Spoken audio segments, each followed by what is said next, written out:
Olá, pessoal, seja bem-vindo ao podcast 100% no Alvo. Hoje nós estamos no episódio 30 e vamos falar, sobre gestão de áreas contaminadas. Hoje, nós vamos fazer um episódio especial referente à Semana do Meio Ambiente. E nada mais, nada menos, que dois convidados especiais que nós temos aqui hoje, né? É um assunto muito interessante, tá? Que envolve, empresas, envolve segurança do trabalho, saúde, questão ambiental, que é o foco. Então, é um tema bem interessante e espero que todos, que estão nos assistindo gostem bastante, comente, tá? Dê o seu like, compartilhe, que é muito importante para o fortalecimento do nosso canal.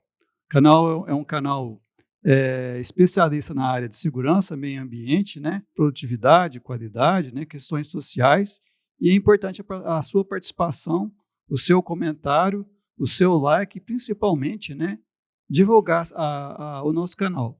Tá bom, pessoal? Então, vamos lá, hoje, como eu falei, nós temos dois especialistas na área ambiental, que é o Lúcio e também o Rodrigo Franco.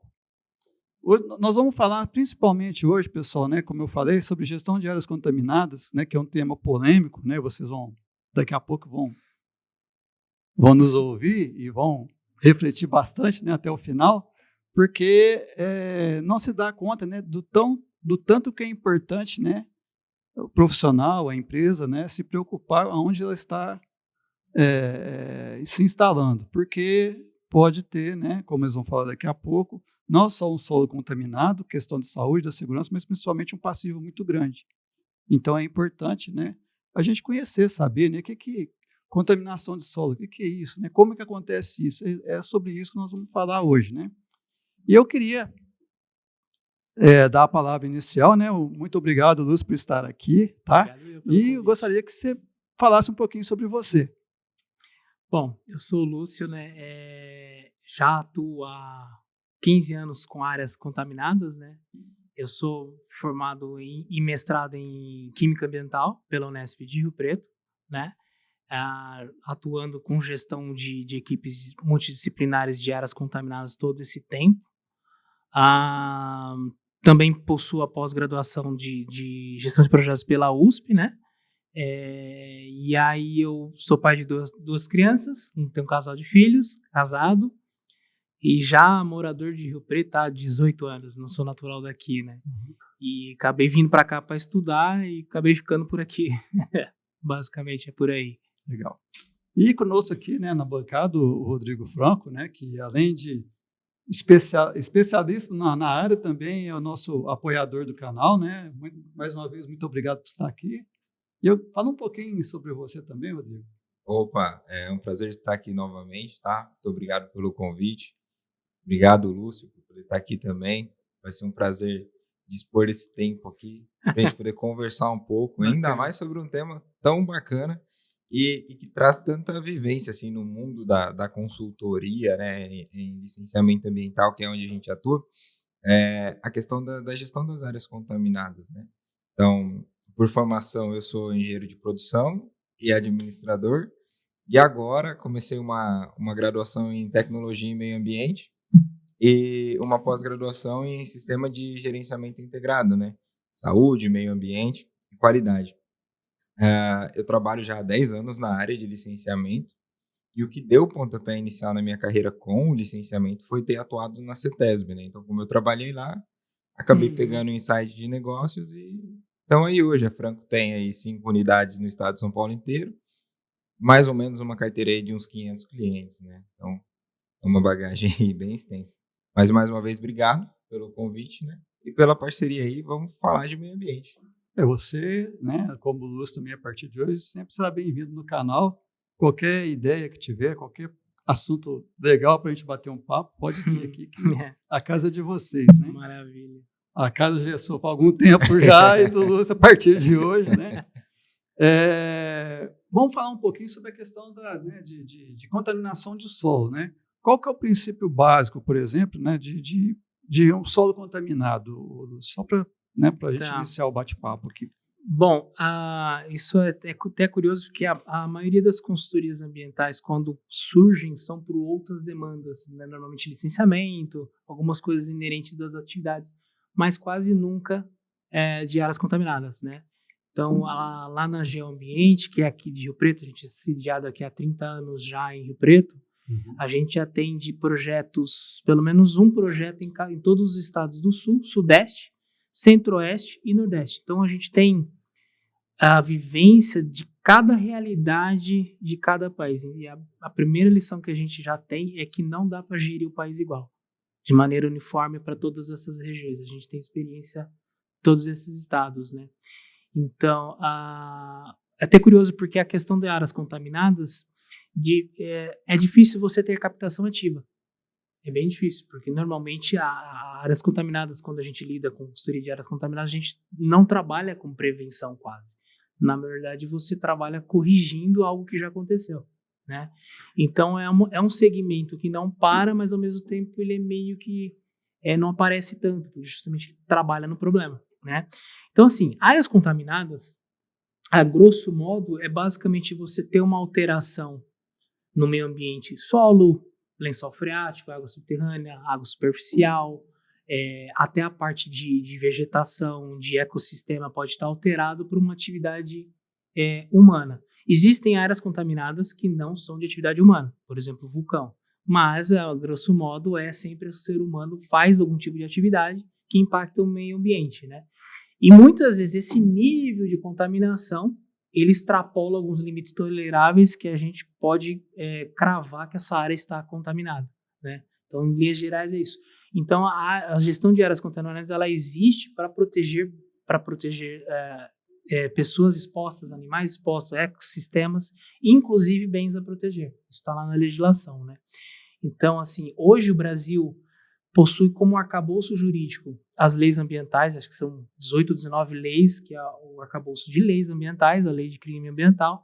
Não existe a nível federal uma lei específica de áreas contaminadas. Não existe. O que existe é uma resolução do CONAMA de 2009, que define algumas regras, né? O Conselho do Meio Ambiente define alguns valores orientadores para solo, para água subterrânea, né? De acordo com o uso industrial, uso comercial, residencial e tal. E em 2009 saiu a lei do Estado de São Paulo. Então, especificamente falando, é o único estado que possui uma lei, né, específica de áreas contaminadas do Estado de São Paulo, que saiu em 2009, então não é uma lei nova. O decreto que regulamentou essa lei saiu em 2013, do Estado de São Paulo, né? E aí a CETESB publicou os primeiros guias desde lá de 2009 e vem atualizando que são os guias procedimentais orientadores e os valores orientadores. Então, assim, a CETESB ela monitora muito os dados toxicológicos de meio ambiente, de níveis de contaminação, para ela definir qual é o tolerável a partir da região 9 da EPA. A grosso modo é isso, eles usam esses dados. Então, são estudos toxicológicos que são feitos lá fora e ela importa esses dados de referência. Então, os níveis de contaminação base, a CETESB adota mais rigorosamente do que a CONAMA. Então, para dar um exemplo, por exemplo, é permitido 700 microgramas na água subterrânea do lençol de Tolueno, segundo a CONAMA, federal, né? E no estado de São Paulo é 30. Então, veja que é mais rigoroso. Os outros estados vêm se organizando. Então, Minas, por exemplo, depois de Mariana, de Brumadinho, está bem mais organizado. Hoje você tem um banco de dados lá que você acessa as áreas contaminadas. O Rio Grande do Sul evoluiu bastante. O INEA, que é o do Rio de Janeiro, tem melhorado, né? Então, os estados têm procurado correr atrás, né?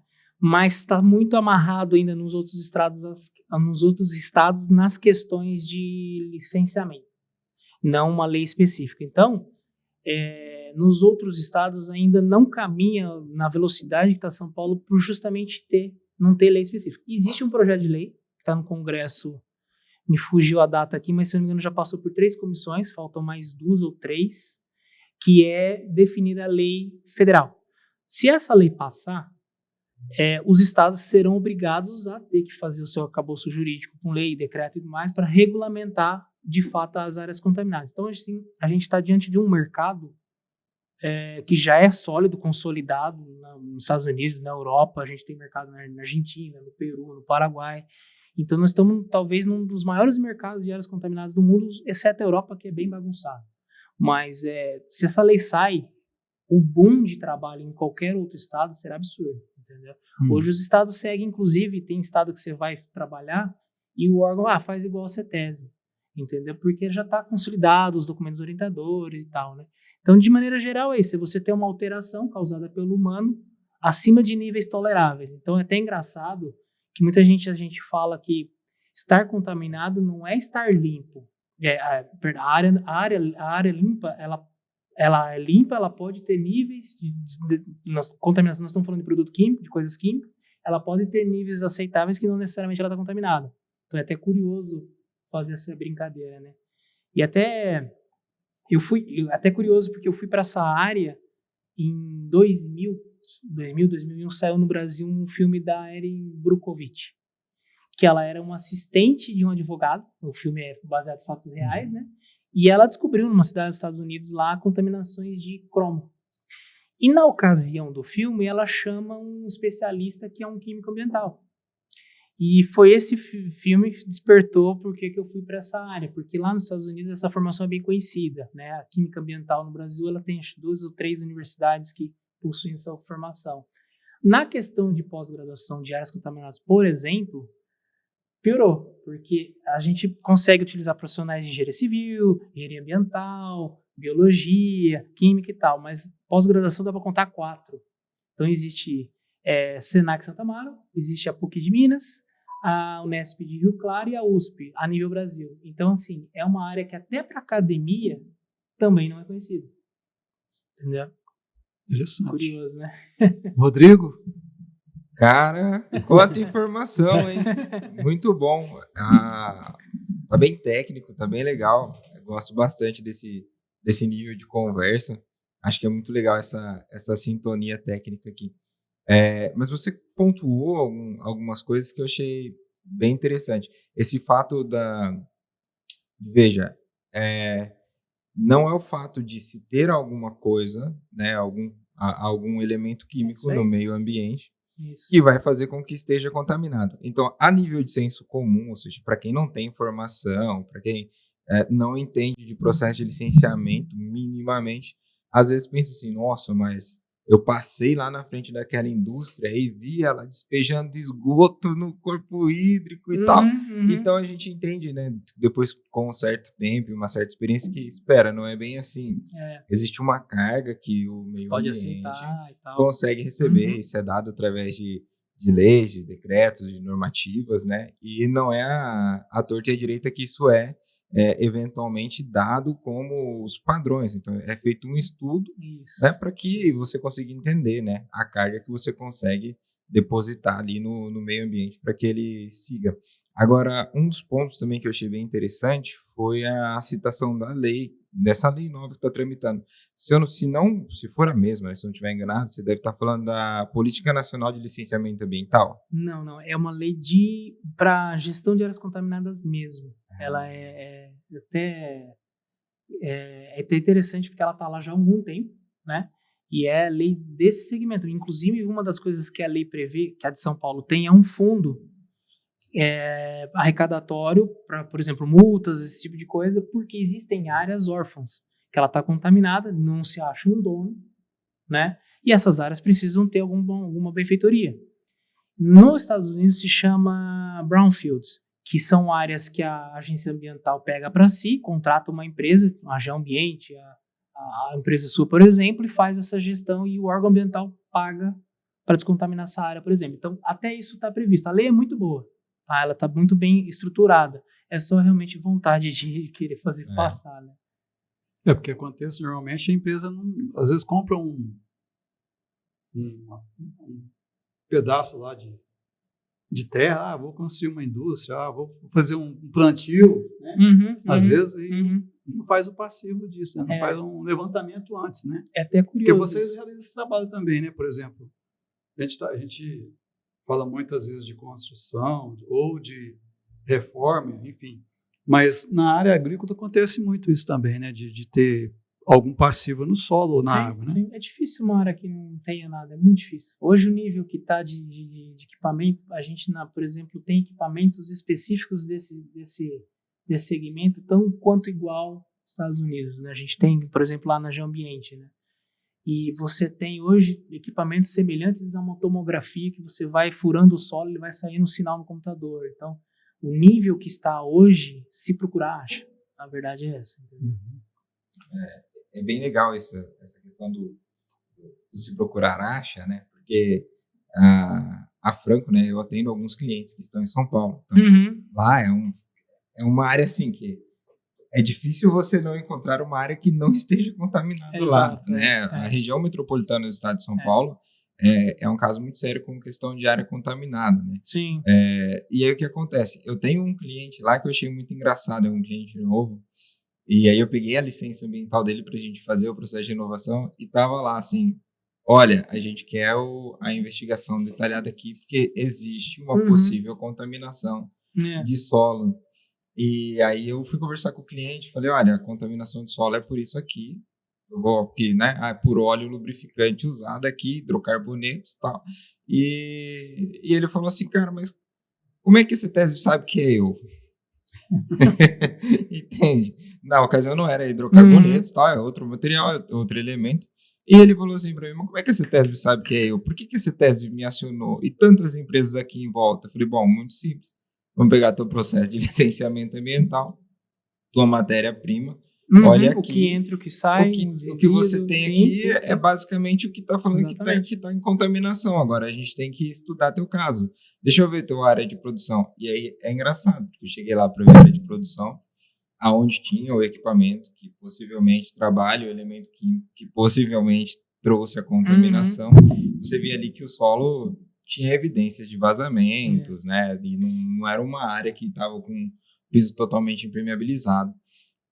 Então, realmente, se procurar, acha, né? E não é assim, não é muito complicado quando você tem uma fiscalização ativa, né? Então, acho que isso foi por parte da CETESB em si, em acionar o cliente, né? Para que ele tome as medidas cabíveis. Eu ainda acredito que no nosso mercado, uma das coisas que peca em certo ponto é a incidência de uma fiscalização melhor. Eu acho que em alguns pontos a fiscalização deixa a desejar. Acho que todo segmento, E tem muitas situações que eu vejo dia a dia nas empresas, tal, a gente avalia e fala, cara, isso aqui não tá legal. Mas a fiscalização não pega. Então, uma das coisas que a gente é até curioso, porque a lei do Estado, vou fazer uma provocação para os empreendedores que têm assessorias jurídicas de contrato, é que muitos não conhecem a lei do Estado.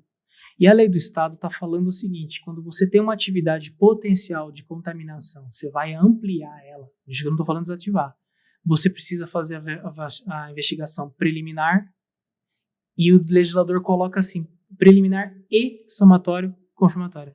E aí ele fala, mas eu tenho que fazer a outra. Tem, o legislador colocou preliminar e confirmatório. Então, nos casos, você vai ampliar a sua atividade potencial, você tem que fazer, você vai desativar, você tem que fazer, você vai remover, você vai ter que fazer, você vai ter mudança de uso da atividade potencial de contaminação, você vai ter que fazer. E é muito, muito comum os empresários, os empreendedores que têm um negócio com atividade potencial de contaminação, que andou na linha, destinação de resíduo, licenciamento, andou na linha, ele fala, mas eu vou ter que fazer isso. Vai, porque está na legislação. Ele foi mal orientado, porque ele tinha uma assessoria de meio ambiente que não conhecia isso, né? E assim, a lei está lá, né? E aí, de repente, ele descobre que ele precisa investigar. E na hora que investiga, vai ter. Acha. Entendeu? Então, assim, é até curioso, porque a legislação, ela coloca, inclusive, a questão da autodenúncia.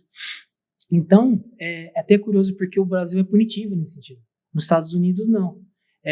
Você descobrir uma contaminação sua, você chega lá, se autodenuncia, eu descobri, estou fazendo as ações tal. Você é multado, porque existe uma coisa que se chama Lei de Crimes Ambientais. Nos Estados Unidos, não, eles te dão um prazo, percebe que você está fazendo as ações e tudo bem, porque ele não quer penalizar aquele negócio, aquele empreendimento, por uma simples multa, sendo que ele já teve a iniciativa de falar, falou, eu estou contaminado, mas eu estou correndo atrás. Entendeu? Então é até curioso que tem muitas empresas que começam a fazer os seus processos, mas não informam o órgão ambiental. Justamente do medo da questão do punitivo da autodenúncia, né? Entendeu? Por Sim. exemplo, eu falei agora há pouco do agronegócio, né? Mas tem, por exemplo, uma empresa compra um espaço e vai construir ali. Uhum. Normalmente, né? Eles solicitam algum levantamento de solo, não? Principalmente construção, né? Alguns clientes estão maduros. Existem negócios que compram o risco, preferem não mexer nisso e ver o que acontece. Uhum. Isso é estratégia, então não é diferente em outros países, né? Agora, tem alguns clientes, até pelas questões de ESG e compliance, porque é um descumprimento de uma lei.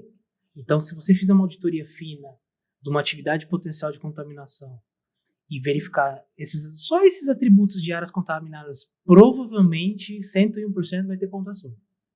Entendeu? Então, porque realmente não é conhecido, não é difundido, não é divulgado. Então, nós falamos aqui de 4 pós-graduação da área no país, ao tamanho do país. Então, assim, é normal, por exemplo, você querer contratar e os profissionais não têm experiência mesmo, é natural. Então, assim, até uma dica que eu dou para os empresários consultarem profissionais de direito, nos seus contratos, profissionais de direito ambiental, que vão fuçar um pouco mais tecnicamente em amarrações jurídicas, porque hoje, durante da lei, se você vendeu a área e o outro herdou e tudo mais, todo mundo é responsável, corresponsável, em porcentagens iguais, que é diferente em outros países. Então, eles conseguem valorar os níveis de responsabilidade de uma atividade de contaminação. Aqui não, todo mundo se beneficiou de uma área contaminada, então não é essa, eu vendi a esquina que era posto para alguém, o problema é dele. Uhum. Não, ele é responsabilidade solidária. E isso não é bem instruído e não é bem amarrado em contratos, inclusive, de compra e venda de áreas. Então, alguns clientes são maduros e vão atrás disso, porque talvez tem todo um departamento por trás que audita isso, outros compram risco e outros simplesmente passam por cima. Isso é normal acontecer. O que eu vejo no mercado, geralmente, é mais às vezes, o passar por cima, muitas vezes por falta de uma instrução correta, né? E eventualmente, sim, ainda, pelo menos dentro do meu ponto de vista, existe no Brasil um problema cultural que vem sendo quebrado, tá? Eu percebo essa tendência de uma mudança no mercado acontecendo aí, mas eu percebo que tem essa questão cultural olha, o serviço, então, só para conjecturar aqui, eu construo uma fábrica, eu gasto 100 milhões para construir a fábrica, com equipamentos, tal, não sei o quê. Tem o profissional da Geoambiente, que vai fazer o estudo de solo para saber se ali tem algum tipo de contaminação, não sei o quê. Aí tem o profissional ali da Franco, que vai fazer um estudo de viabilidade de localização na CETES, para ver se tem APP, para ver se tem... Beleza, aí somando os dois aqui, a gente não cobra 10% do valor do investimento da área. Sim. É absurdo, não chega nisso. Mas o proprietário, às vezes, né, o investidor, ele olha isso e ele paga 100 milhões para construir a empresa, para fazer todo esse investimento, e não paga 30 mil, 10 mil, 5 mil em um projeto, em um estudo que vai trazer a fundamentação para ele não ter um problema futuro de demolição, enfim, de remediação de uma área, né? Então, é um problema que eu vejo hoje, né?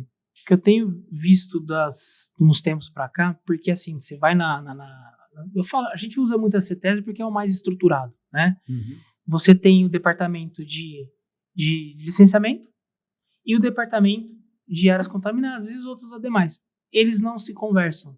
Exato. Então, por exemplo, uma empresa dificilmente tem uma licença de operação cassada porque ela não está fazendo a parte de áreas contaminadas, só que isso tem mudado. Sim. Isso tem mudado, né? Então, por exemplo, Belo Horizonte, existe um termo de referência, na ausência de uma lei específica, Belo Horizonte foi lá e fez um termo de referência, e eles estão embutindo na licença de operação as regras de gestão de áreas contaminadas. Ou seja, se não fizer, você não tem licença de operação. Então, isso a gente tem visto uma certa tendência da área de licenciamento da CETES, na hora que vai renovar uma LO, como é que está a sua área contaminada? Tem acontecido isso, entendeu? Não são todas as regionais, é bem diferente o nível de gestão de Rio Preto, Campinas, é bem diferente realmente. Uma das CETESs mais ativas que eu vejo é do ABC, talvez por causa até muito mais áreas Industrial, contaminadas, né? A região ali é absurda.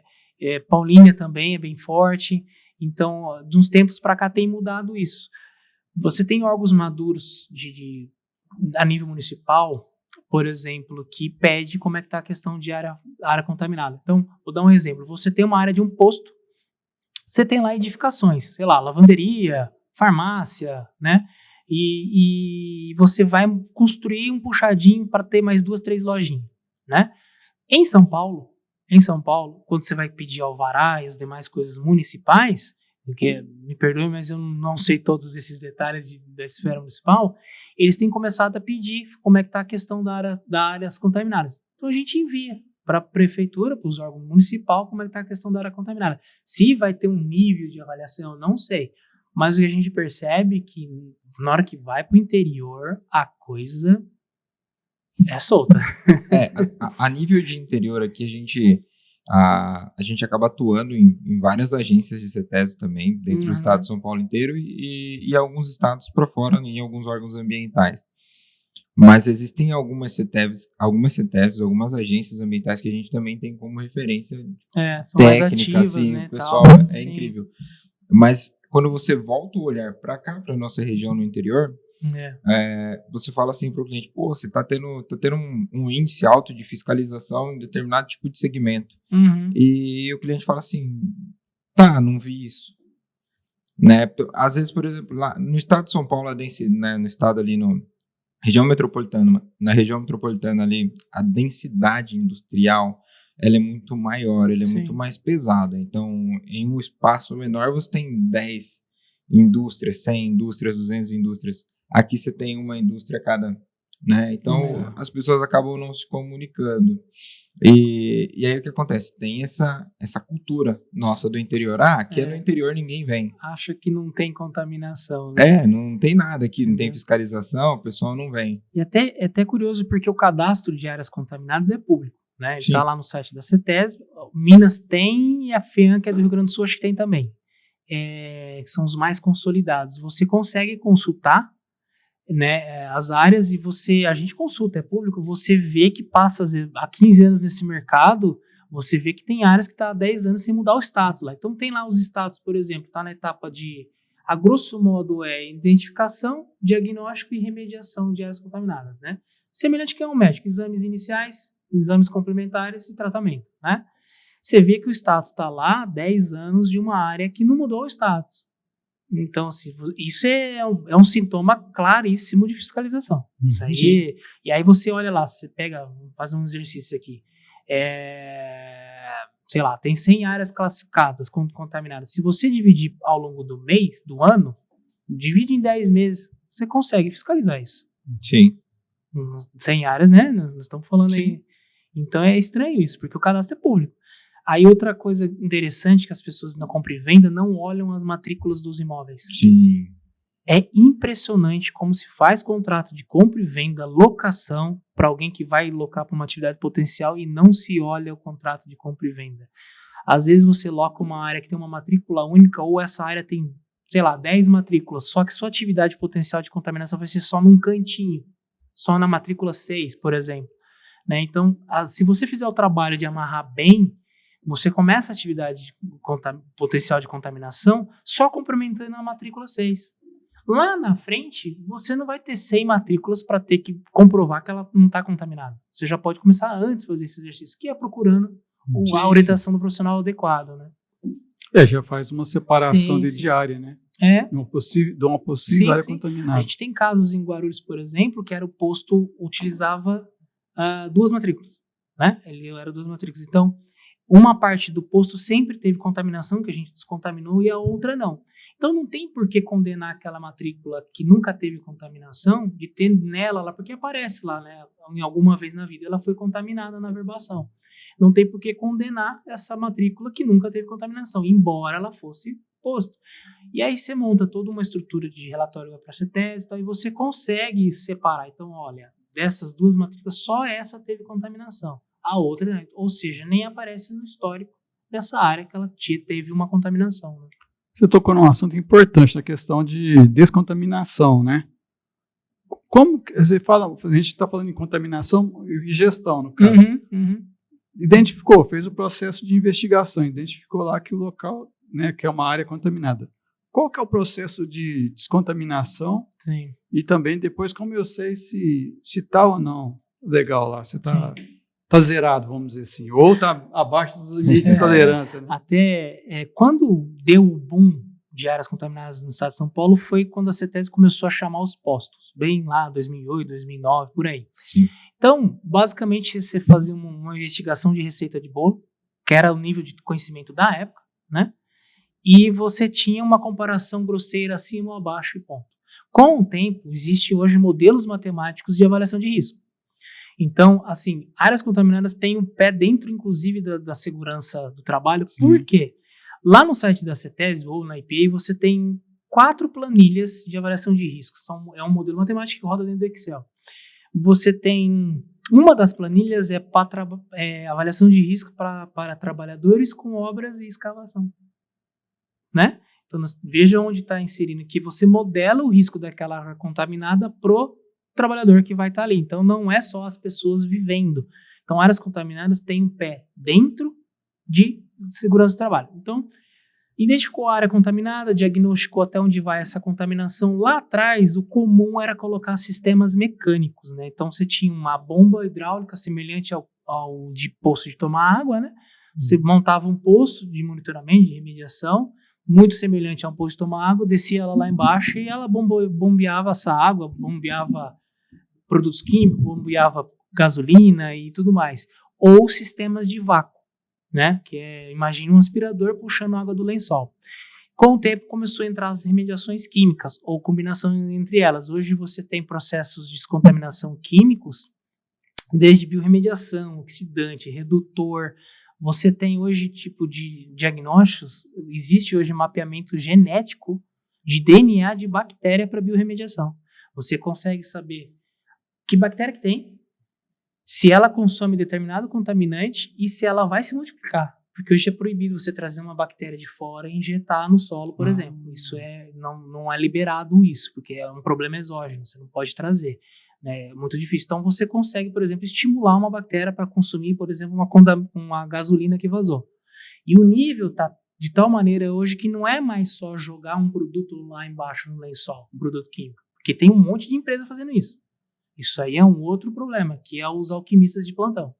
Quando você faz o estudo certo, você direciona para que química que vai para fazer esse tratamento, né? Então, assim, por que fala remediação, inclusive, e não tratamento? Porque remediação não é tratar a estaca zero, é tratar até um nível tolerável, que é a avaliação de risco que faz isso, um modelo matemático. E então a gente até brinca, a gente não faz tratamento, a gente faz remediação, enfatizando, porque quando você faz um paralelo com o médico precisa tratar 100%. Ninguém aceita 90% de tratamento, né? Na remediação, não. Você pode fazer um plano de descontaminação para remover 70% daquela contaminação. E isso tá ok, tá valendo. Então, você tem processo químico, biológico, não pega muito no Brasil fitorremediação, tá? É muito mais comum em outros países, que é você usar próprios vegetais para fazer. Então, tem situações, por exemplo, nos Estados Unidos que você tem o que se chama de green fields. Então, você tem uma área contaminada, custa muito mais caro do que a área para descontaminar, então você resolve fazer um parque aberto, por exemplo, e monitora apenas se aquela contaminação espalha, por exemplo, para alguém tomar água. Então, é possível você fazer isso. No Brasil já é um pouco mais difícil, porque você imagina no acabouço, na insegurança jurídica, você virar e falar assim para o Ministério Público: eu não vou descontaminar aquela área, eu vou fazer um parque bonito, todo verde aberto. É estranho, mas são níveis disso. É gestão de risco, porque em áreas contaminadas, para você ter risco, obrigatoriamente você tem que satisfazer 3 condições. Ter o receptor, um ser humano, por exemplo, ou contaminante, que é um produto químico, e a via de contaminação, né? Que na maioria das vezes é inalação. Então as pessoas vivem, até é curioso isso, porque provavelmente alguém que a gente conheça mora ao lado de uma área contaminada, se ela não morar em cima, né? Sim. Então, os processos de descontaminação, eles podem ser físicos, realmente escavar, bombear, químicos e também biológicos, né? Entendeu? E aí tem empresas que se especializaram hoje no Brasil só em biológico, só no químico, lá na Geo a gente faz todos os tipos, né? Então, isso é perfeitamente natural. E quando você fala assim, o bombeamento, de fato você vai colocar uma bomba lá, vai começar a bombear a água do lençol freático, vai tirar ela e aí vai submeter ela a algum tipo tratamento, de tratamento ali para remediar e volta ela para o lençol freático tem novamente? Situações que volta, tem situações que não. Então, o mais comum quando bombeia é quando você tem hidrocarboneto de petróleo, produto puro.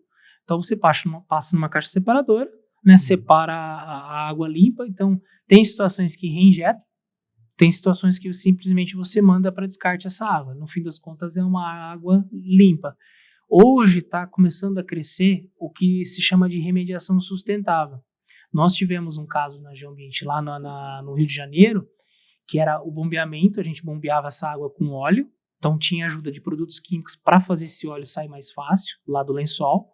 Bombeava essa água, o sistema separava o óleo, que ia para destinação normal, né, tal, de óleo, classe 1. E essa água, a gente monitorava ela estava ok, e a gente retornava ela para o processo de remediação. Então, quando eu ia injetar o produto químico no solo, eu precisava de água, eu usava a própria água bombeando. Então, em vez de a gente jogar essa água fora, a gente estava reintroduzindo ela no lençol. Para fazer o processo de descontaminação. Exatamente, entendeu? É o que a gente chama de remediação sustentável. Hoje isso está em alta fortemente por causa disso, né? Porque áreas contaminadas, como ela não trabalha com prevenção, no fim das contas é gasto. É as empresas fazendo, né? Se você conseguir inverter esse jogo, então você conseguir comprovar, você está reduzindo CO2, emissão de CO2, sequestrando porque você injeta de novo, você não está jogando água fora, você melhora os indicadores dessa empresa, né? Mesmo tratando um problema ambiental. É interessante também, por exemplo, que a partir do momento que você está tratando, você está cuidando, além de ser uma remediação, é uma prevenção futura também, né? Sim, tem barreiras hidráulicas, por exemplo, faz isso. Você impede que chegue num poço de um condomínio, por exemplo, entendeu? Você consegue fazer isso. Porque às vezes tem área habitável pronta, no perímetro ali. Né? Aí é mais complicado. Isso. Hoje, você fazendo uma análise assim... Center Norte é isso. Lá em São Paulo. Hoje, você fazendo uma análise dos seus atendimentos e né, das remediações que vocês fazem, o mais comum de encontrar hoje é contaminação por hidrocarboneto mesmo? É de postos de combustíveis? O que você me fala? Os maiores dados é de posto de combustível, né? Lá. Inclusive, nos dados, a maior parte são de postos, mas é mais comum se ter de hidrocarboneto de petróleo de postos, porque justamente são muito mais áreas reaproveitáveis, porque elas estão dentro do perímetro urbano, né? Quem não quer uma esquina para fazer alguma coisa comercial, né? Então, você tem muito mais dados de posto, mas não dá para cravar que é a maior contaminação, porque existe muita indústria que ainda não fez as suas lições de casa, né? Então, assim, as indústrias têm esses problemas, é natural. Então, eu diria que hidrocarboneto de petróleo aparece mais por causa de posto. Mas cravar mesmo que é a maior contaminação, enquanto não olhar as indústrias, é difícil realmente afirmar. Né? O grande problema das indústrias normalmente é solvente clorado, né? Então, esse, inclusive, é o pior. Eu diria que é o pior tipo de contaminação hoje para se tirar, porque ela vai para baixo. Então, ela sai... A gente tem casos de 12, 15, 16 quarteirões que a contaminação do lençol foi embora e cai no condomínio, no poço de um condomínio de casas, por exemplo. Então, até curioso na questão da prevenção, o Shopping Center Norte em São Paulo, ele foi construído em cima de bolsões de metano, tanto da várzea do Tietê, como de Botafogo de Escória. E o metano, você simplesmente só tira ele e manda para a atmosfera, né? E é um gás de efeito estufa, muito pior do que o CO2. Então, se fosse ver, o estudo certo era não deixar licenciar um shopping em cima daquilo ali. Só que era o grau de... incendiar e explodir. Exatamente, ele é explosivo. Então você tem sistemas lá que vão ficar pro resto da vida bombeando esse ar do subsolo e mandando, tratando e tal, e destinando. Então, as pessoas caminham lá nesse shopping e nem faz ideia. Existem poços de bombeamento no meio dos corredores lá, poços de bombeamento de gases. é pro resto da vida. Quanto tempo vai para essa emissão parar de metano? Então, assim, é muito mais no sentido preventivo para não explodir, porque realmente ele é explosivo, se você criar atmosfera explosiva, e tudo bem. Então, assim, até uma crítica que eu faço de muitos processos de licenciamento, que é muitas vezes a atividade potencial ela é licenciada num local que não poderia ter. E eu, francamente, não é a licença que vai mudar isso. Então, por exemplo, lá atrás, quando nasceu o shopping, ele não deveria ter nascido ali, entendeu? Se feito o devido estudo, entendeu? Mas já que está lá, você tem que correr atrás, né? Então, isso é muito comum, muito comum. Você tem processo Center Norte, se vocês colocarem no Google lá, Caso Barão de Mauá, que são vários 1.000 e tantos apartamentos lá em Mauá, que foi construído e era escória de indústrias. E como é que descobriu isso? Simplesmente era uma manutenção de bomba de piscina, e o técnico estava lá e explodiu. Nossa. E aí falou, opa, peraí, então, todos tem blocos de apartamento lá vazio até hoje, não tem ocupação. Então você imagina o estrago do empreendimento desse, né? Uma coisa interessante, né, também é com relação ao preparo do solo para a construção civil, tanto Sim. nivelar e tal, tirar solo, colocar e tal. Tem alguns casos assim por exemplo, eu estou lá com meus caminhões lá, né, a empresa, retirando a terra ou colocando a terra. Esse solo esse solo pode estar contaminado? Pode. Tanto pode você trazer um solo contaminado de algum lugar, como você pode estar tirando ele sem saber, né? Então, assim, o padrão construtivo do Brasil, que é Radier, né? Eu não sou da Civil, mas é Radier, certo? Sim. Então, o padrão construtivo basicamente é o contato direto com o solo. Já nos Estados Unidos eles têm o crawl space, que é um espaço, né? E tem o porão. Então é outro tipo de estrutura, e é muito comum ter fossa também. Então lá o tipo de escavação, inclusive, até favorece você mandar embora esse tipo de solo. No Brasil já um pouco se faz outro tipo de estrutura. Você consegue, no próprio manejo do solo para construir, já evitar o que a gente chama de caminhos preferenciais de contaminação. Então, por exemplo, um pilotis, né? O pilotis não está em contato direto com o solo, só que ele tem as colunas. Por incrível que pareça, às vezes os gases sobem pela coluna e vai sair lá no quarto, quinto andar. Entendeu? Então, se você tiver o profissional junto com essa construtora, hoje a engenharia civil consegue construir permeabilizando, eliminando fissuras a ponto de construir perfeitamente em cima de uma área contaminada e evitar que tenha risco, né? Então, é muito comum. Hoje quem mais reaproveita a área contaminada é a construção civil. Ela sabe onde ela está entrando. Então, você consegue fazer projetos que, por exemplo, evita que os gases... É muito curioso isso, porque às vezes você vai dar gases que sobem pelo fosso do elevador, vai lá dar no 7º andar, entendeu? Mas isso podia ter sido evitado lá na fundação, no manejo da terra, né, para poder fazer a obra. E a questão de áreas contaminadas, analisando... ela vem de um perfil, né? A área contaminada, ela nasce de um descuido realmente do usuário Boa que pergunta. está ali naquele espaço. Como é que você enxerga isso como profissional da área? Tem de tudo. Por exemplo, se você pegar o setor de resíduos, então o conhecimento lá atrás era dispor resíduos em qualquer lugar, né? Então, situações, por exemplo, como é que chama? Ecopostos, né? Ecopontos, né? Então, ecopontos. teoricamente, ele tem que receber resíduo... Construção civil. E aí? Nós Será temos 18 que só tem resíduo da civil, que teoricamente é resíduo inerte? Deveria ser. E onde está? Não basta só criar o ponto de receber isso. Você tem que gerir isso, né? Então, isso aí é um descuido? É um descuido. Porque todo mundo sabe que pode estar no meio ali alguma coisa, entendeu? Então, de uma certa maneira, eu não gosto muito dessa ideia, porque você tem de tudo ali no meio, né? Infelizmente.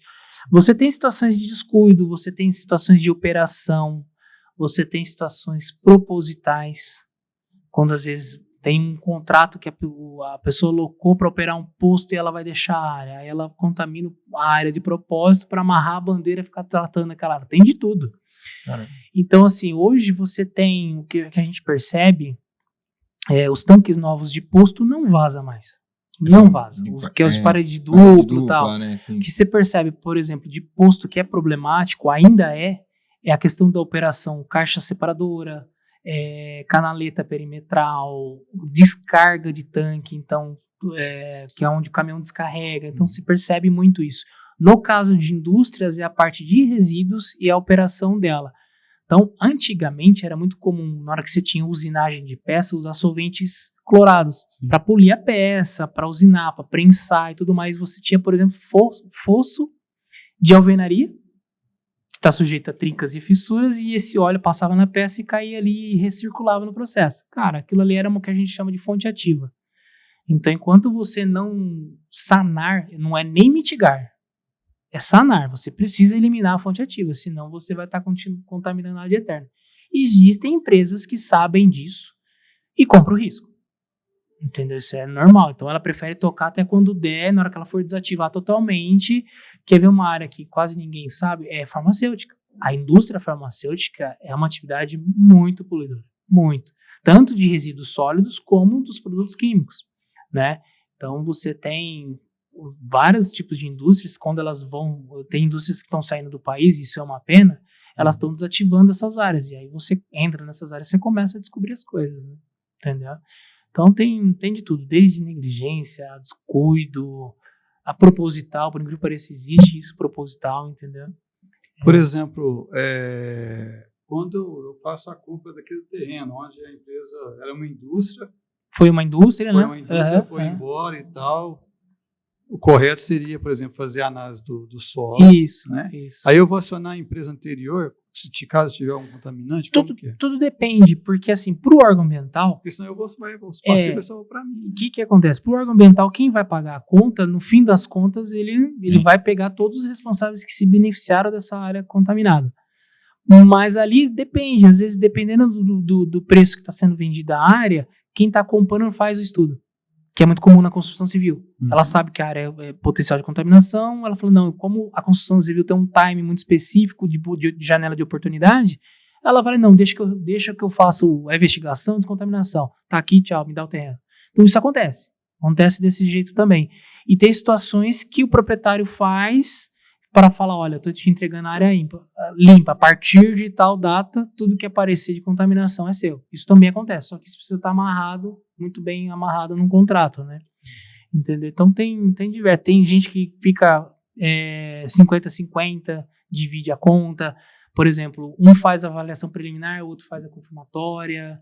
Tem empresas que, por exemplo, o dono do terreno faz a investigação com uma empresa, quem está comprando quer usar dela para fazer uma second opinion.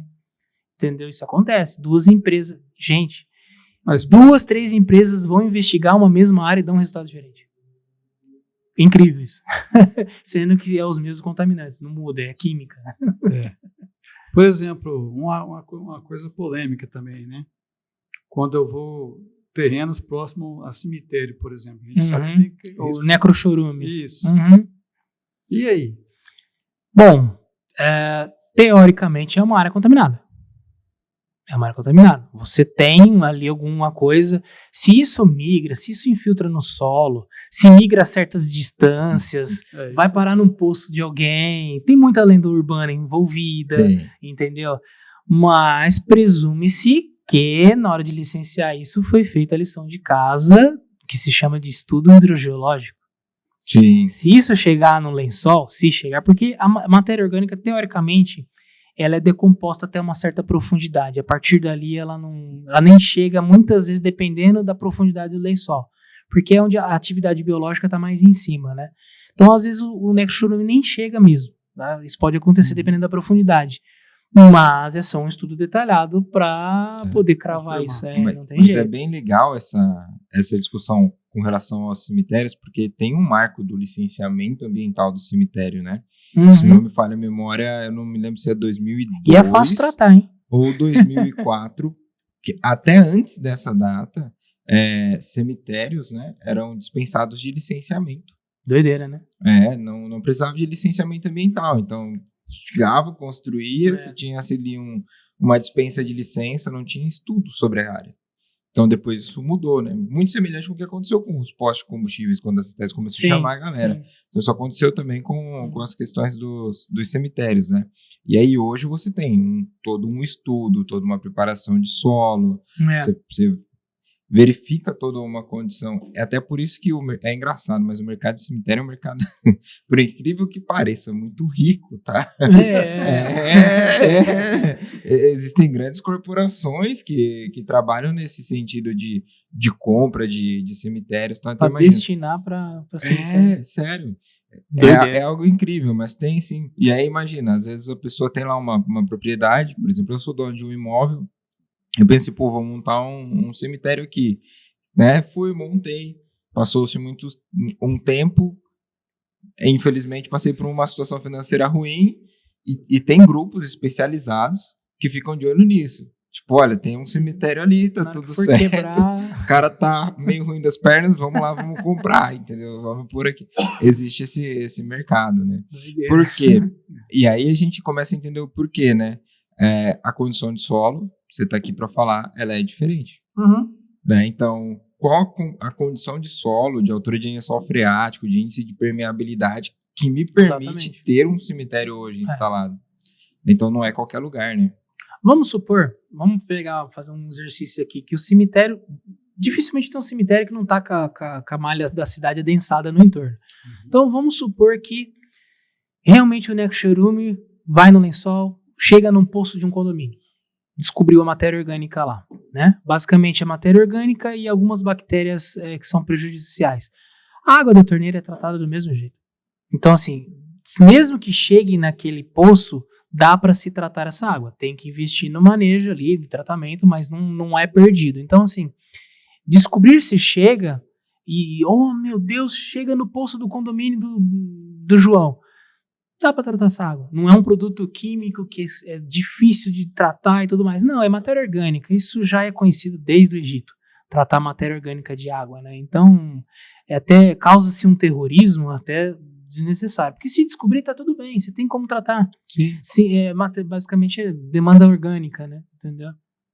É interessante, né? Porque hoje em dia, né, tem, por exemplo, praças aí e tal, ou condomínio que, se você for puxar lá atrás, é cemitério, né? Tá complicado. É até curioso isso, porque se vocês pegarem a garrafinha de água mineral, tá lá escrito Lamin, né?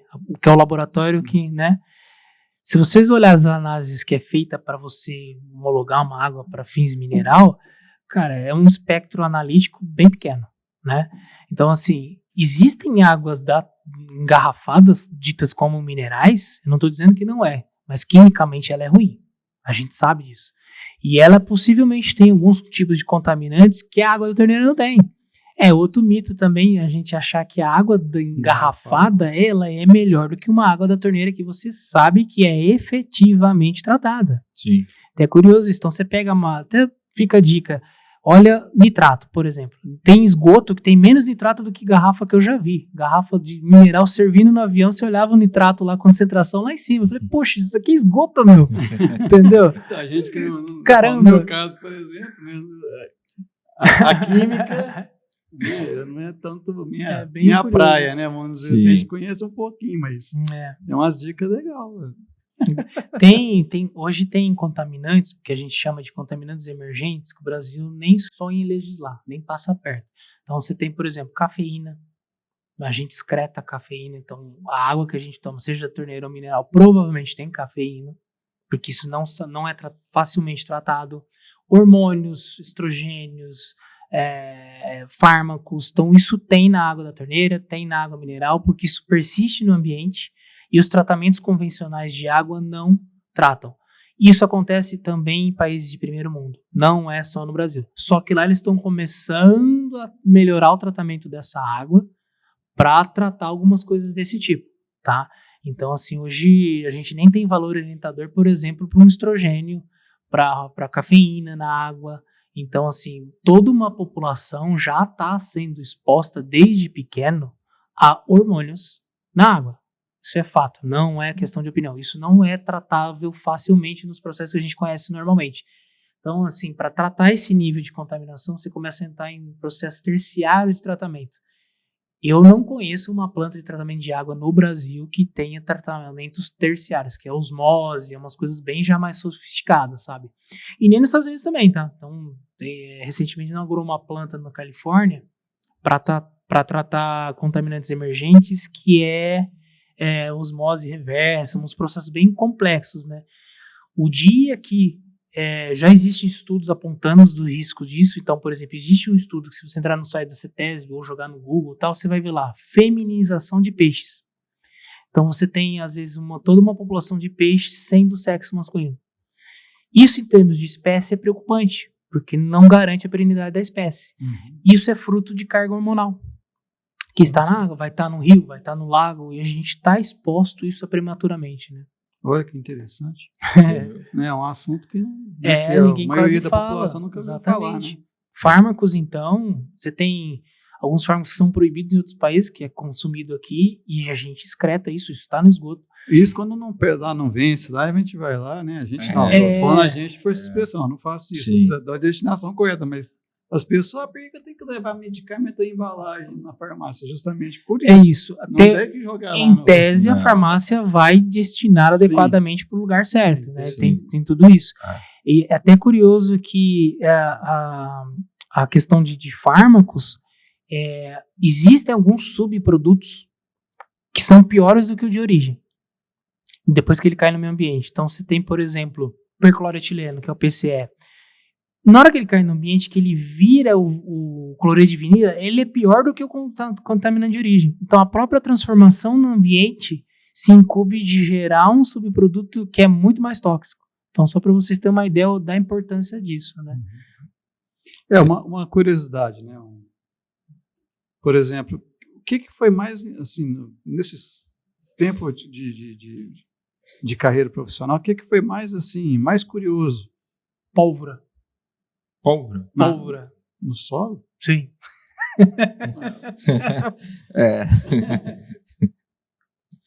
Mas em uma indústria ou... Como todo país começa provavelmente perto da ferrovia, a gente não é diferente. Então, ao longo dos trechos de ferrovia, se existia de tudo, desde produção de utensílio, de armamento, do que vocês pensarem. A própria ferrovia construía as próprias coisas, né? Sim. Então, não é raro você ir em barracões antigos de ferrovias, de vários estados, você encontra produtos químicos alojados, laboratórios inteiros com prateleiras de produto químico. Aí a gente tem que fazer todo um trabalho de catalogar e tentar identificar, compatibilizar esses produtos para destinar, porque ninguém sabe, o rótulo você não enxerga nada, você não pode simplesmente abrir um frasco e ver o que acontece, entendeu? Então existe todo um risco que você precisa realmente saber o que está fazendo. É bem comum acontecer. E teve uma situação que a gente estava investigando um barracão que era de ferrovia, e aí a gente percebeu o enxofre, que é amarelo, né? O enxofre é o pó amarelo e tal. A gente percebeu o enxofre e começou a perceber algumas peças cromadas, alguns barracões que tinha, você percebia que foi feito algum tipo de cromação de peça, enxofre, aí você viu prensas, a gente observou cápsula. Opa! Aí na hora que você começa a escavar, o cheiro foi aparecendo de enxofre. Gente, tinha pólvora enterrada. Ao ponto da broca da máquina, que imagine uma furadeira, né? Furando o solo, aquilo atritar e bum, olha só. Entendeu? Eu nunca peguei um caso de dinamite, mas eu sei que existe em outros países. Na Europa é comum você estar escavando e achar uma bomba. É comum isso acontecer, é bem, bem comum. Entendeu? Eu nunca peguei um caso de dinamite, mas acontece. A gente sabe aí na literatura que tem empresas que encontram dinamite lá, não explodiu, estava lá enterrado. Então isso foi bastante curioso, porque foi pólvora, né? E aí, como pólvora é algo que a PF precisa saber, parou tudo. A obra parou, aí vem a PF, vai catalogar. E essas áreas, nós estamos falando de 500 anos, né? A ferrovia começou há quanto tempo, né? Então, assim, tem históricos beirando, porque as ferrovias normalmente acompanham rios, né? Divisores de água. Então, tem todo um histórico de colonização daquela área. Às vezes, aquilo ali é antes da ferrovia. Ela simplesmente passou ali e já tinha. A gente não sabe ao certo, né? Entendeu? É bem curioso. a questão da pólvora. Legal. E nesse sentido, chega a envolver órgãos de patrimônio, o IFAM, por exemplo? Neste caso eu não. não recordo, eu não lembro. É muito Mas bacana. a gente teve que informar a PF, né? Porque afinal usa para armamento, Sim. né? Uhum. E aí eles catalogaram tal, aí tem todo um processo para você resfriar aquilo ali para poder escavar, né? Porque se você tiver atrito é perigoso. Aí é informado, vai a civil também, né? Aí eles fazem todos os trâmites deles e depois aquilo é descartado, né? É descartado. Entendeu? Eu só queria fazer um adendo na questão dos medicamentos, a título mais de informar os nossos ouvintes, né? Para não realizarem o descarte incorreto dos medicamentos É isso aí. vencidos, dos vasilhames de medicamentos, porque quando você coloca isso no lixo comum, você está ensejando contaminação ambiental, porque o Isso aí. aterro municipal ele não tem condição de tratar esse material. Quando você pega restos de medicamentos e descarta na pia da sua casa, também você está causando contaminação, porque a estação de tratamento municipal não tem condição de tratar isso aí. Rodrigo, como é que resolve isso então? Então existe uma legislação que chama logística reversa obrigatória, e aonde pauta sobre medicamentos e embalagem de medicamentos usados. Então, neste momento, quando você tiver na sua casa medicamentos usados, recipientes de medicamentos vencidos, Bateria.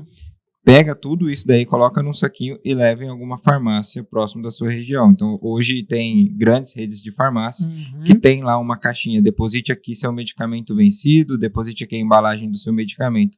Faça isso e preserve o meio ambiente, e a gente vai evitar uma coisa que a gente está tratando desde o início. Isso, Contaminação da água e do solo. Exato, isso aí, uma possível área contaminada, né? Então, pilhas e baterias, mesma coisa.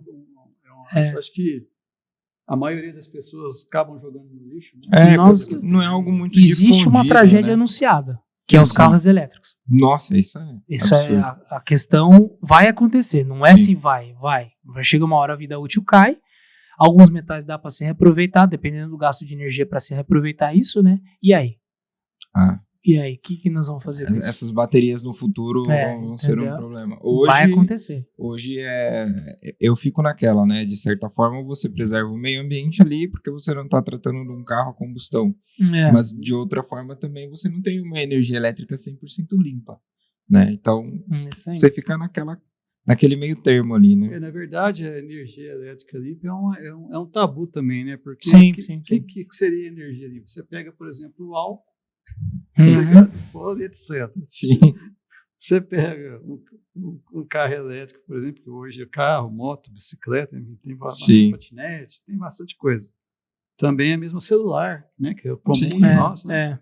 Vários produtos. Então, quer dizer, no caso de energia renovável que a gente está falando, né? Com o de combustíveis renováveis, tanto o álcool, por exemplo, quanto o carro elétrico, né? Ou o carro a gás, como a gente falou, todos eles, né, de alguma forma, eles vão ter...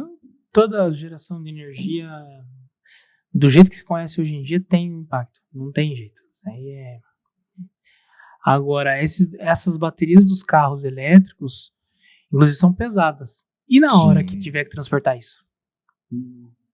Já vamos começar a ideia de negócio agora, porque porque se você for tentar transportar em escala peso com veículo elétrico, não vai acontecer. Transporte em escala, não pequenas entregas, coisas urbanas, tiros curtos, em grande escala, você não vai conseguir ter transporte, por enquanto, com a tecnologia que se tem, você não consegue ter transporte em escala com bateria. E isso é pesado, isso vai demandar veículos grandes, caminhão e tal, né? Então vai ter um novo impacto só nisso. Não existe, por exemplo, algum estudo de fazer uma reciclagem, alguma coisa com esses veículos? Tem. Mas aí tem uma coisa curiosa, né? Que é a questão da obsolescência programada. Isso as montadoras fazem essa conta. Então, assim, até para você brincar aí, se a montadora planejou vender 500 unidades daquele veículo e ela vendeu 600, ela fez um carro muito bom. Isso é ruim, porque ela precisa ter obsolescência programada. Isso vale para qualquer segmento. Então, as montadoras, por exemplo, estudam muito isso. Até que ponto vale a pena reaproveitar ou investir numa bateria nova? Então, tem a conta de massa de energia, de recursos, ela precisa realmente projetar uma bateria para o resto da vida? É o correto, sim. O correto, sim, mas Mas o carro Entendeu? vai durar, e se o meu carro durar o resto da vida, ele não vai comprar outro? Exatamente. É questão do consumo, né? Exatamente. Então, Aí assim, envolve o consumo é até consciente. curioso isso, porque o carro elétrico não é para ser para a vida toda. Não. Qualquer modelo, senão você não compra outro. Por que Exato. a bateria vai ser pro resto da vida? Geralmente, A bateria do veículo vai durar 10 anos. Precisa que dure mais? Curioso, né? geralmente é por ciclo, né? Por ciclos de recargas aí. Então, Então. tem uma marca nova agora no Brasil, né? Essas novas marcas aí chegaram, essas marcas chinesas e tal. E elas falam que a bateria dura em torno de os veículos maiores, tal, de maior valor, cerca de 5.000 ciclos de carregamento, né? Teoricamente é a vida eterna do carro. Né? A gente tá Na falando verdade, o aí carro vai de acabar primeiro que a bateria. 2 isso, milhões de quilômetros, né? É, Então, vai acabar 2 primeiro. milhões de quilômetros, que carro que aguenta isso? Sim, Então, vai acabar o carro realmente, primeiro que a bateria. E É. aí, será que lá no final do ciclo de vida desse carro, essa bateria é usável em outro carro? Provavelmente a tecnologia já vai ser outra. Então, assim, nós estamos diante de uma tragédia anunciada. Não tem jeito. Sim. O descarte disso vai ser complexo. Exatamente. O papo, se a gente for ver, a gente vai estender até, né? Meio ambiente, contaminação, ambiente, gerenciamento de é um- resíduos. É um absurdo. assunto, assim, bem legal, bem difícil de falar, né? Como a gente falou, faz parte não só da sociedade em geral, né? A gente fala não só da questão econômica, vamos dizer assim, mas tem a questão social também que Sim. pega bastante, né? E para a saúde, vamos dizer assim, não é interessante, mas e o mercado? Como que funciona? Como que é? As coisas precisam circular, precisam andar. Então é onde entra vocês para pensar. A área contaminada é um problema de saúde pública, porque é silencioso. As pessoas estão sendo expostas dia a dia, né? Dormindo com o inimigo. Então, assim, é até curioso porque é problema de saúde pública, sim, que quase ninguém fala a respeito. Então, saiu um estudo recente, por exemplo, da Bacia de Santos, toda contaminada com cocaína. Olha isso. Não trata isso fácil. Então, você tem todas umas espécies passando por água com cocaína. Curioso, né? Interessante. Uma coisa que eu não tinha visto falado. É igual da cafeína agora. Sim. Interessante. Porque você imagina a população utilizando dessa água, quer dizer, vai ficar doente, 5, vai ficar 10, deficiente. 20, 30, 40 anos, entendeu? Então é um problema de saúde pública. Até curioso aqui que o quanto que está distante a medicina de áreas contaminadas. Está distante. Deveria estar mais próximo, né? Exatamente. A gente tem o nível que está hoje, a gente tem estudos toxicológicos que comprovam numa população de, sei lá, de 50 mil habitantes, determinada dose na água causa câncer. Entendeu? É carcinogênico que a gente fala. Então, assim, existem muitos passivos de saúde que são provenientes de áreas contaminadas. Existe. Então, isso é silencioso. Então, por isso que eu falo que é problema de saúde pública e tem... A Europa acendeu a luz amarela disso, porque não tinha tão maduro como está os Estados Unidos, por exemplo, na questão de áreas contaminadas.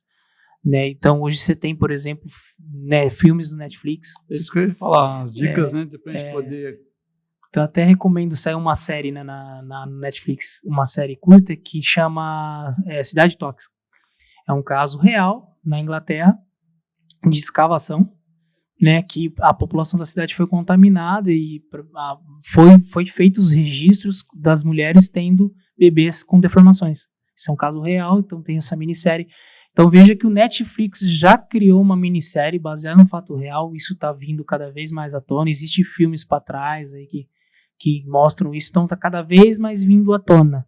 Então hoje, até um ponto, o que a gente se espera é que todo mundo, por exemplo, for comprar uma área, realmente procure saber onde vai morar. As pessoas não sabem onde elas vão morar, elas acham que sabem, porque ela pode estar em cima de uma bomba, literalmente falando, explodir, por exemplo, na questão do metano. Né? Interessante. Bom, o nosso programa está chegando ao final, né? Eu gostaria que vocês fizessem uma mensagem, né? E aproveitar que é a Semana do Meio Ambiente, né? Se vocês puderem deixar a mensagem para quem está nos assistindo, para o nosso pessoal do canal, seria importante. principal mensagem que eu gostaria de deixar é sobre educação ambiental. Educação ambiental desde lá dos pequenininhos, né, desde o fundamental, para crescer uma sociedade com isso enraizado. Acho que é fundamental, né? Desde preservar recursos, a tratar adequadamente e tudo mais. Acho que a palavra é educação ambiental, né? Rodrigo? Eu vou para um nível de quebra de paradigmas. Eu acho que a gente tem que suprir as necessidades da nossa sociedade atual, mas a gente não pode comprometer a sociedade futura. Sim. Então, o uso consciente, né, dos recursos, a preservação do meio ambiente. Eu acho que essa quebra de paradigmas do vou pensar para além do meu umbigo, sabe? Tipo, vou pensar no próximo, vou pensar no amanhã. Então, eu gostaria de deixar esse recado para os nossos ouvintes. Olha, vamos suprir nossas necessidades de hoje, mas não vamos comprometer a sociedade futura, né? Inclusive, se eu não me engano, ontem, estava falando de educação ambiental, ontem foi o dia da educação ambiental, né? Isso. Dia 3 de junho, né? Então, é uma coisa importante. O paradigma de deixar um mundo melhor que nós temos para o futuro, né? É muito importante isso também, que às vezes a educação forma pessoas conscientes para poder deixar um futuro melhor, né? E o que a gente faz aqui no canal é justamente isso. A gente passa informações, né? Tenta, vamos dizer assim, educar da melhor forma possível, não só o conceito, né, de meio ambiente, segurança do trabalho, mas a questão social também, né? Porque isso é importante, porque uma sociedade bem informada, bem conceituada, ela vai conseguir resolver as questões, né? E muitas vezes a gente não vê isso, né? Se preocupa com várias coisas, não preocupa com o saber, vamos dizer assim, né? E o que foi falado aqui, pessoal, muito importante, né? Eu sou uma pessoa curiosa, eu gostaria que quem está nos assistindo também fosse. Tudo que foi falado aqui, pega lá uma palavra interessante, uma frase interessante e procura na internet os filmes que foi passado, né?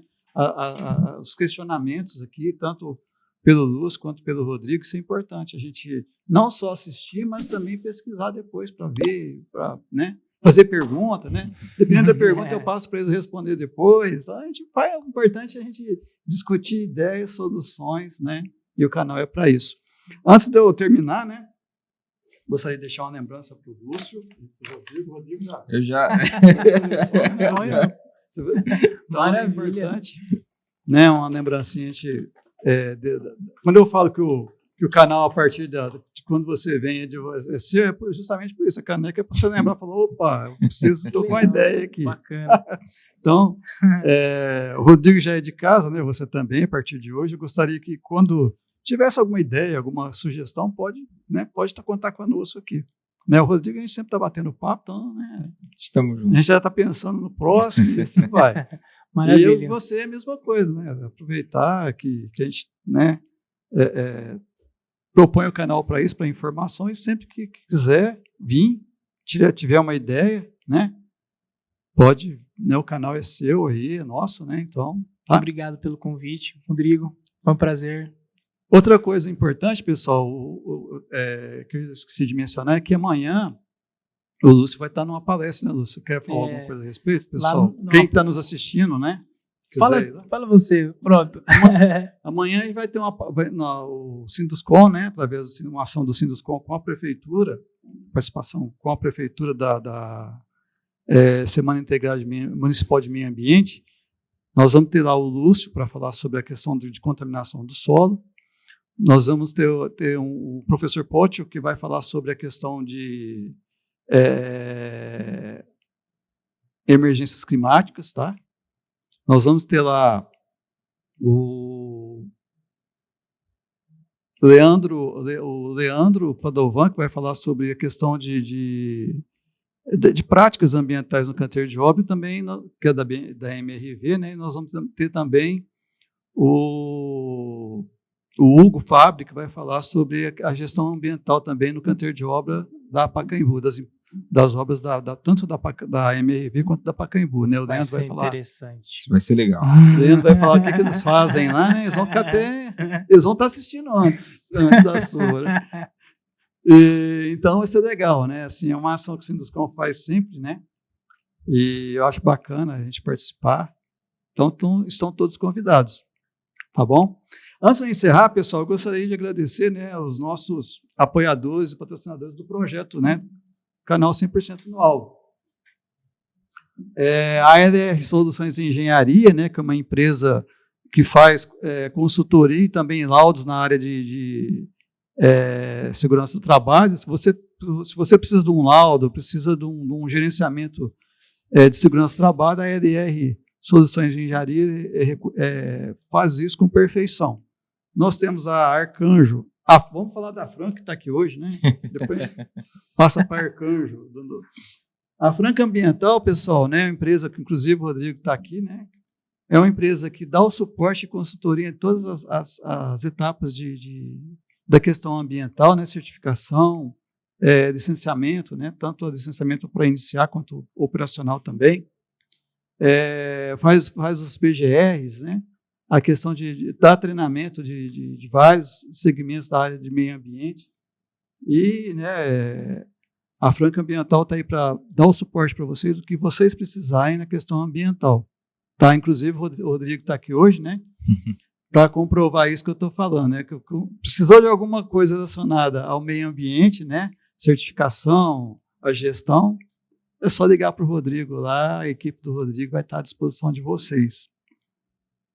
Nós temos também a Gestione Agro, né, que é uma empresa do setor agrícola, né, ela trabalha desde preparação do solo até a questão da colheita, e é uma empresa bem credenciada na questão do cultivo da cana-de-açúcar, algodão, café, milho, soja, enfim, todos os segmentos de agrícola, né?